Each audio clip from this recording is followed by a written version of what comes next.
Hey Rochester, I'm Emily. And I'm Nicole, and here's what's hot in the Rock. We're bringing you the latest on what's going on around the Flower City. The events you can't miss and businesses you need to know about. The food, the neighborhoods, the insider tips. And of course, the real estate tea. Whether you've lived here forever or brand new to the 585, we'll keep you plugged in on everything that's happening right now. So let's jump in, because this is what's hot in the Rock.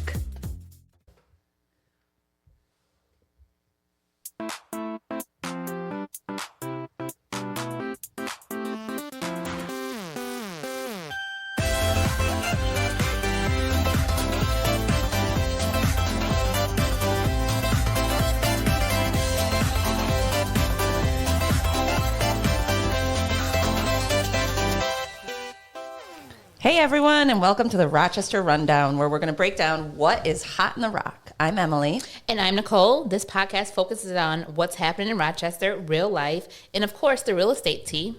Without the boring stuff though, right, Nicole? Absolutely. All right, well, today's episode is a good one. First of all, Nicole, give me a little toast here. What are you drinking? Cheers. My signature drink, an espresso martini. What do you have over there? Also, my signature drink, a white wine spritzer. I love it. I love it. So, Nicole, today is our debut episode, Yay! Which is super exciting. I'm so excited to be doing this with you. So, for today's episode, we're going to be talking about Bills history and saying goodbye to Highmark Stadium. We're also going to give you some smart tips if you're thinking about buying a home in 2026. Plus, we're going to do some Rochester recommendations, hot take debates, and what's coming up in the city next. Let's dive in. Let's get into it, Nicole. All right, so what is hot this week? This weekend, our Buffalo Bills are about to play their final game at Highmark Stadium. Truly the end of an era, and I know most of Rochester is going to be watching. I mean, I'm so excited for you guys, as you Bills fans are just kind of crazy. But whether you are out in the cold, sitting on those seats with the crazy fans, it has to feel like an end of an era.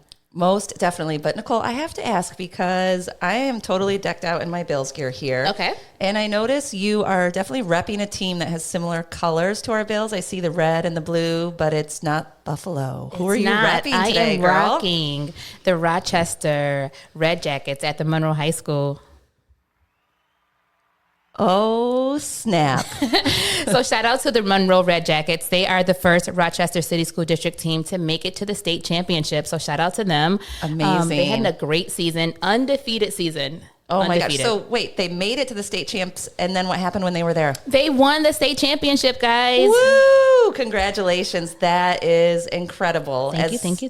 An RCSD grad, I actually went to Monroe for middle school. Oh, wow. Okay. So you have a little connection there? Yeah, I'm so excited for them. That is amazing. What is your connection? Well, my husband is the defensive coach over there, and he held down the D-line. Girl, I know I've brought this up to you a lot of times, but yeah, defensive coach, they scored hundreds of points against other teams this season, but how many teams were scored against them? Only 4 teams with 32 points. Holy cow, that defense was hot. They were hot. Good job, Bruce Blue. Shout out to the Monroe Red Jackets. Now back to the Bills. Okay, back to the Bills. I think this is a perfect moment to bring in our special guest, lifelong Buffalo Bills fan, self-proclaimed Buffalo Bills expert, the one and only Brandon Weeks.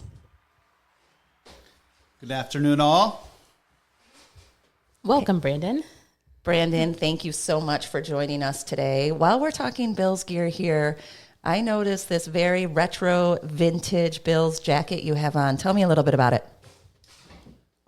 That's all the way back from 1993, the Jim Kelly, Bruce Smith era. And bought it with some student loan funds. I was a little cold as a brief college student, and I've held on to it since 1993, and it's in excellent condition. I didn't know you could use government student loan funds for sports memorabilia or clothing. We'll keep that one down a little bit, as I'm not sure as well, but no need for the IRS to look into this. How were your grades after that jacket? I don't even know what a grade is. That says enough. So how many games do you think you've worn this jacket to or during? I've worn it to at least 5 games, and I've worn it to at least 30 bars and to show off a little bit. Do you wash this jacket? No, this jacket has never been washed. It still has stale beer from 1993 on it. Love it. Love A it. true fan. Well, I have on my Buffalo Bills sweatshirt, but I have to I love say, it. Nice. this is not my game day sweatshirt. And I want people to put in the comments what their superstitions, traditions are, because I know us members of the Mafia definitely have some pretty strict superstitions. Well, Brandon hasn't washed his hoodie since 1993, so I fully support that, actually. I'm glad. But I only wear my game day sweatshirt on game day. And if they do not win the Super Bowl, that game day sweatshirt gets taken out of rotation and will never be worn on a game day again. Unless we achieve the ultimate goal, that sweatshirt's garbage. And So, how many sweatshirts do you think you have that have not made it back in rotation? Quite a few. Quite a few. This is last year's sweatshirt. Yes, this year's game day sweatshirt will be worn on Sunday against the Jets, but not today. And I also have all kinds of superstitions. I'm wearing my Buffalo Bills slippers. I have socks. I got all the gear. I love it. You came prepared. I do. Actually, Brandon, I love your jacket, but I was just gifted a vintage Buffalo Bills Carhartt. Ooh. Ooh, that's pretty fancy. From what year? I believe it's from the 80s. It was a very dear friend's father, and he recently passed this year, unfortunately, and it was gifted to my family. And I don't wear it on game day because I just do my game day sweatshirt, but it gets worn outside of game day all the time. I love that. I got to check this out next time we're out and about. I'll wear it to work next week. So let's start with a little bit of Highmark history. If you don't know the full story of Highmark Stadium, I got you. Thank you. Fill me in because I don't know the full history here. I know. Actually, I hate to admit it to our fan base, which is small but hopefully growing. Nicole is not a Buffalo Bills We'll talk fan. about that later. Get into the history. Okay. All right. So the stadium opened in 1973. It's gone through a few name changes over the years. Brandon, do you think you can give me 2 names that the stadium has held? Well, I know it was called Rich Stadium for a while after a dairy product or a dairy corporation named Rich's, and also Ralph Wilson Stadium after the founder and owner of at that time, Ralph Wilson. Very good, Brandon. Ding, ding, ding, ding. It was also called New Era Field and most recently Bills Stadium. So back when they built the stadium in 73, it cost about $22 million to Wow. build. Yeah, which equates to about $157 million in today's dollars. But for a little bit of perspective, what do you guys think the new stadium is going to cost to build? Ooh, I'll take a stab at it. Maybe about $750,000. Not very close, but good guess, Brandon. Okay. $1 billion. Much closer. This new stadium is coming in at a very casual $2.1 billion with a B as in boy. You dollars. Bills fans are expensive. Well, we're worth it. I would say so as well. This new stadium is going to hold about 10,000 fans less than our current stadium. I don't know where all those fans are going to go, Brandon. I was just thinking 10,000 crazy fans not inside. What are you guys going to do? There's lots of parking lots around. There are lots of pubs and taverns around as well. Okay. So I'm sure we'll make do. All right. Well, so they will have played 445 games on that field. And the very first game in 1973 was against the Washington Redskins. One thing that really stands out about Highmark is that it's built about 50 feet below ground to help protect from the wind. But let's be honest, Brandon, it still gets pretty brutal there, don't you think? It can get very brutal in there, and depending where you're at, the restrooms can be a little brutal as well. Wait, is that how you guys can wear no shirts because it's built lower? The wind's not hitting you guys? Is that what you do? I don't know the science behind it, but I know we get warmed up pregame pretty well. If it brings a win, we do what we have to do. So this new stadium is going to be just across Abbott Road, and it's going to have a canopy covering about 65% of the seats. So even though it's slightly smaller, hopefully it will be a warmer experience. So without further ado, I would love to hear Brandon's best Highmark Stadium story. Well, there's several stories. I don't know if I can repeat on air, but I do know there's one story where I was trying to help our vehicle get out of the parking lot at the end of the day. What kind of vehicle was it? A limo, of course. Limo? We only ride in style with the Weekses. So, and this big guy, and he might have been possibly a bear. I did hear that it was a literal bear. Over the past decades, I believe it has been told as a bear a few times. It's been exaggerated pretty well. But this big gentleman, who was probably about 6'6", definitely over 300 pounds, easily tossed 5'10" me out of the way and onto the hood of the limo. He treated you like one of those folding tables at the Bills game. I've seen those folding tables Brandon. encounters, and they're crazy. Luckily, I did not fold, but I definitely did bounce. Wow. Well, safe to say the Mafia is definitely the loudest, most loyal, maybe most unhinged fan base. I would definitely say unhinged. And Mafia is a good name for you guys because you don't welcome outsiders. Well, maybe I if came to a game and I was on the opposite side with another team. you weren't wearing gear for the other team, were you? You know, you guys didn't tell me I can't wear the gear. I was not aware that wearing the gear would make it worse. Nicole. I know. I was so excited as a 49ers fan, sitting in the stadium, and that was not a good idea. Yeah, the Mafia, I mean, it's like family, but And I clearly was not family that day. yeah, not in a Niners sweatshirt. That is for sure. Tell me about your story, Emily. What do you have? All right, my famous Highmark story is actually stolen from my dad's best friend. Okay. But it is why I prefer to watch the game at home. And I'm curious about our fans here too. I want to have people comment in the comment section where they watch the games. Are they people that like to watch in the living room like me because it's warm, you can see every play, the beer is cheap? Do they go to the bar? Do they like the stadium? But for me, a couple of years ago, I was traumatized by a story that my dad told me. Uh-oh. And I don't know that I'll ever go back for a game. My father's very dear friend, older gentleman, and had some mobility issues, decided to go catch a game at Highmark Stadium. Nice. Yeah, fun for him.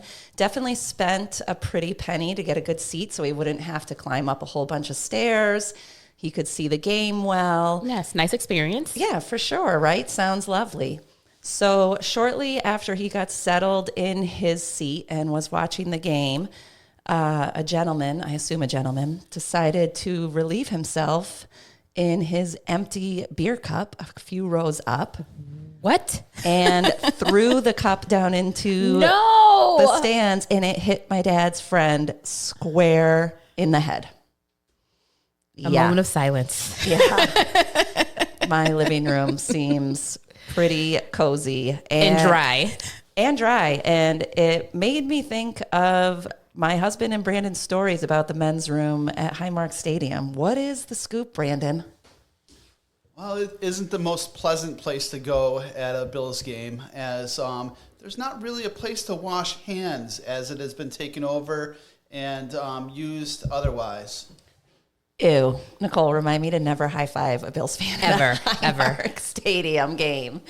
I mean, I guess that gives reason for this guy to not want to go to the bathroom, but still, whenever I tell that story to people that have been to many games, they just shrug it off like that's common behavior, which is what Brandon is doing right now, if you guys could see him. Is this the norm, Brandon?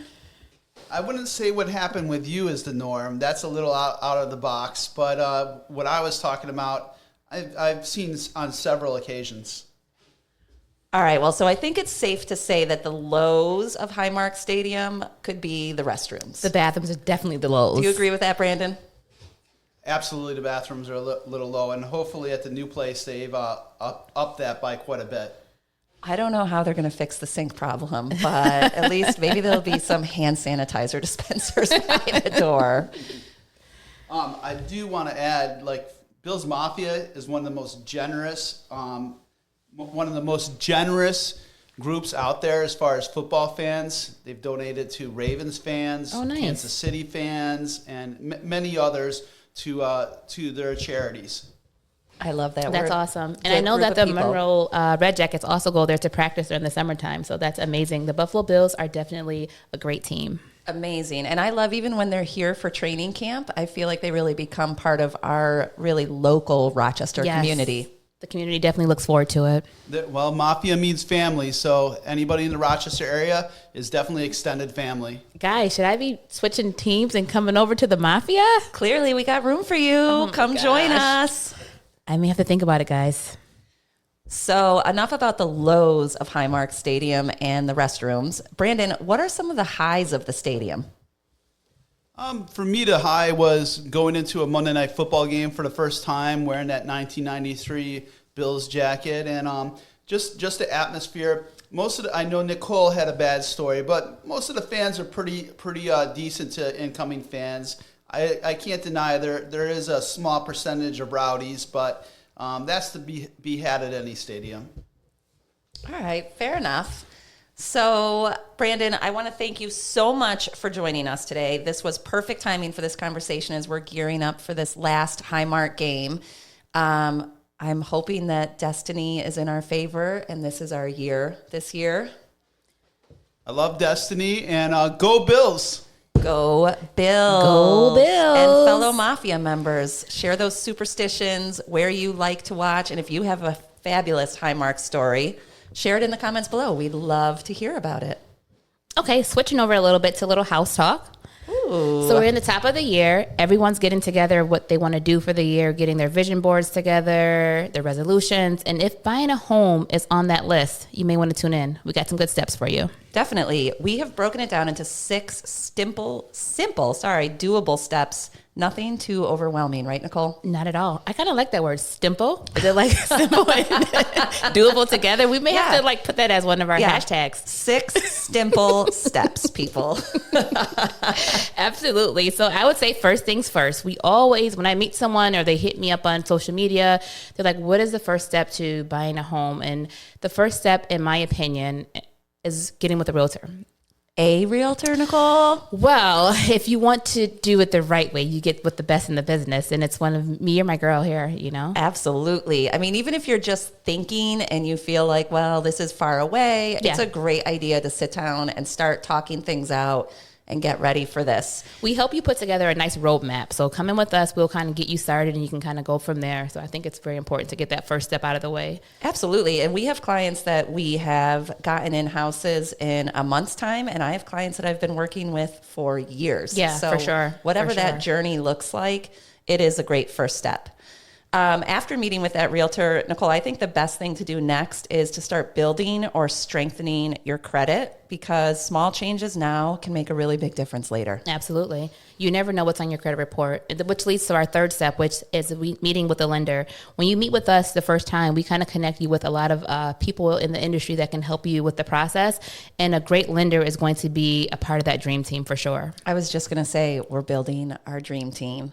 And even if you don't want to apply for a loan today or tomorrow, it is a really good idea just to get a sense of your numbers and your budget. I mean, we're all clicking on these listings online and just getting a sense of what is and isn't feasible for you. And sometimes just talking to that lender, giving them your breakdown, they can let you know where you are without even running your numbers. Yeah, or even ways to improve your situation so that when you are ready, you can get what you want. For sure, for sure. That kind of brings up my 4th step, and I'm going to say this 2 times.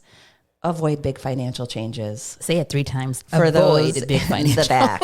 Avoid big financial changes. New cars, new credit cards, pump those brakes. Yes. If you're planning to buy, you should just hold off and just talk to someone first before you make those purchases. Absolutely, because once they run your numbers, if you all of a sudden add a $500 a month car payment, guess what? You can't afford the same thing you did when they ran your numbers before that. So put those credit cards away, put things in the Amazon cart. Don't buy them. I've actually heard Emily tell some of her clients that she would give rides if they needed to buy a car until they could purchase a home. I have, and I have given clients rides just to make sure that things happen. Absolutely. So now that leads us to our 5th step. I always recommend for my buyers when they're just new in the area or just new to the market to travel the neighborhood, see what you're interested in, see what's important to you when it comes to living in an area. So if it's important to you to have local walking like restaurants or shops nearby, check out areas that have that. Or if you want a lot of land or acreage around you, check out those areas to kind of see if it's something that fits what you're looking for. Nicole, that's a stimple step. Hashtag stimple.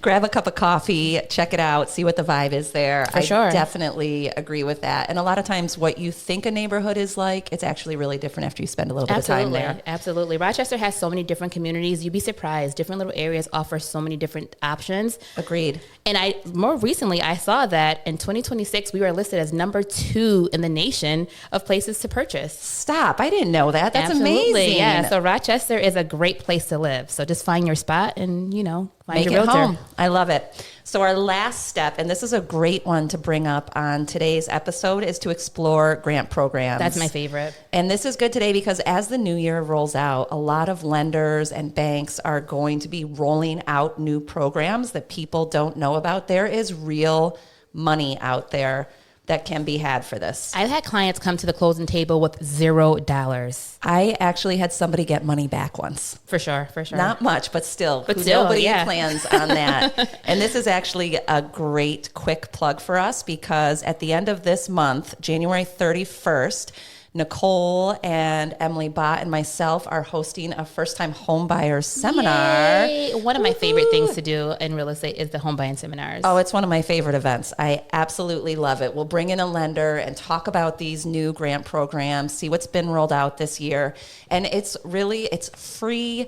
There's no commitment required from it. It's really easy. It's laid back. We have snacks and drinks and chat, and it's a great way to learn about our market and what to expect. Absolutely. Zero pressure, super informative. Well, let's share all the details in the show notes for people that want to get signed up. Sounds good. Now we're going to switch over to one of my favorite segments, Rochester recommendations. Ooh, what is that, Nicole? So as we're in January, we're starting off the new year, getting everything into gear, and working out and getting healthy is always, top of people's list. So It's my number one resolution this year. it's mine as well. And I got a great recommendation from my girl, Emily, That's me. for a gym in the area. That's right. So I just recently, at the end of 2025, joined Elevate and Satori, which is right in the city in Village Gate. Elevate is the gym side of it. Satori is where they do their classes. Okay. And I am loving it there. Tell me more. So it's wellness and fitness studio, and it really focuses on movement and strength and feeling good over just grinding through a workout. But Nicole, let me tell you something. In the locker room, there is an infrared sauna and a cold plunge. Sounds my kind of place. That is what sold me. Smoothies that you can buy there. Nice. But in all seriousness, it does have those things. But one of the things I really love about it is the creator owner, Nick Mancuso. Okay. He started off as a personal trainer, is still a trainer. But there's such a focus on just moving the correct way, building strength, making sure that you're not hurting yourself. There's tons of trainers in there. They're all super friendly, super nice. You can work with them.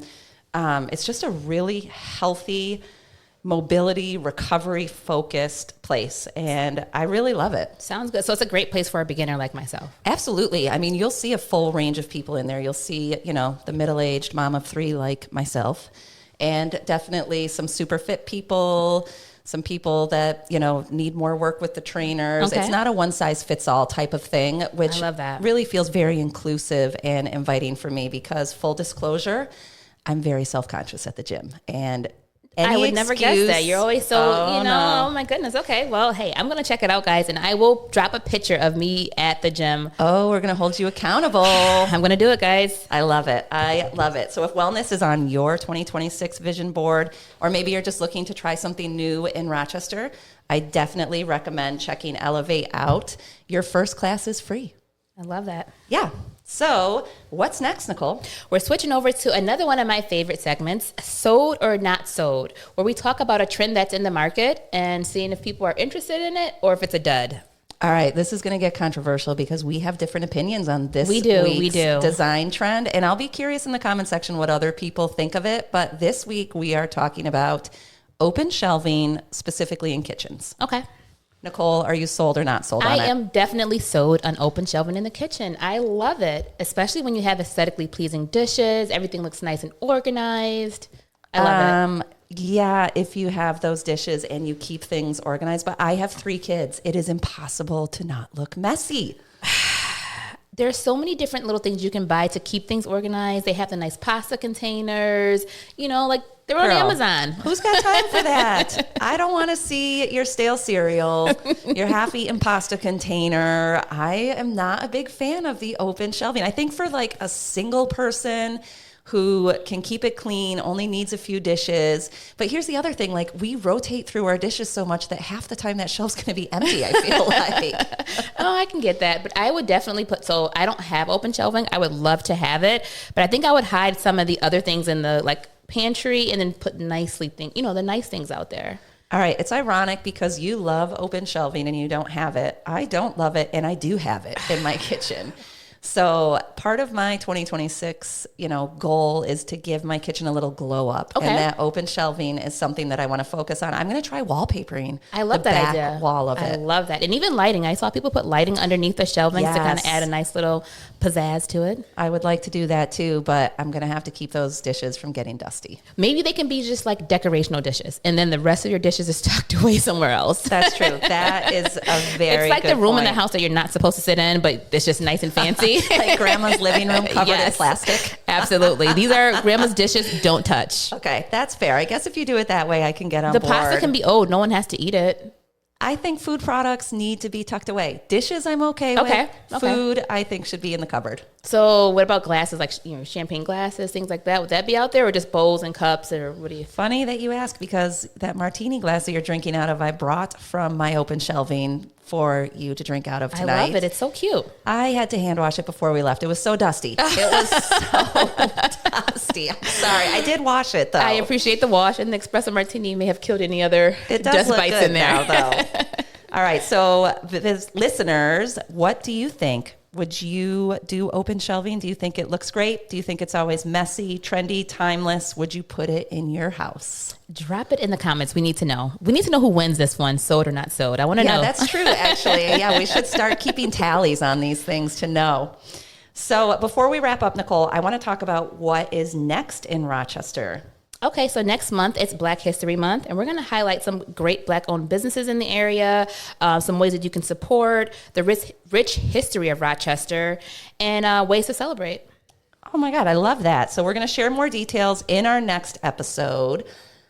And if you enjoyed this episode, make sure to follow, rate, share what's hot in the rock, and let us know in the comments what you think is hot in the rock or something you'd like us to cover in one of our next episodes. Absolutely. And if you have a business that you want us to come to, we'd be happy to come check it out and give a review on it as well. Absolutely. Well, Nicole, cheers to Cheers. Rochester.